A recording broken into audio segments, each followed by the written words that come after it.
Et voyons voir que quand l'Afrique avait toute sa richesse en sa possession et que les colonisateurs voulaient l'arracher, ils avaient inventé cette ségrégation raciale afin de se surestimer. Et maintenant qu'ils nous ont tout pris et que cette ségrégation raciale fut abolie, maintenant ils n'hésitent pas à nous comparer à eux, soit disant que l'Afrique est sous-développée, l'Afrique est sous-développée, l'Afrique est faible scientifiquement, techniquement. Voilà, c'est le sort de notre cher peuple africain. Voilà.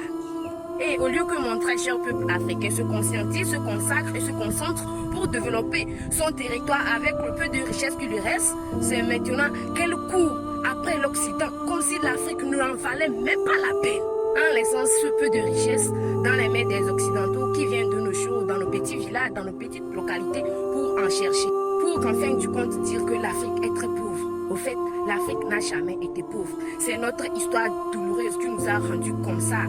Mais ce que nous devons faire, c'est de nous relever.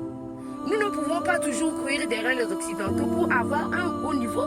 Nous avons une civilisation propre à nous. Voilà.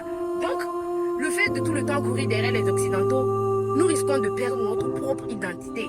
Perdre son identité, c'est perdre son âme, en fait. Et pour finir, moi, je suis et je serai toujours contre le fait que l'Afrique soit toujours comparée à l'Occident. Voilà. Et la plus grande partie du commencement de notre combat, c'est dans les mains de nos dirigeants africains. Vraiment, ils doivent commencer le combat. D'où ma plus grande question actuelle. À quand l'Afrique?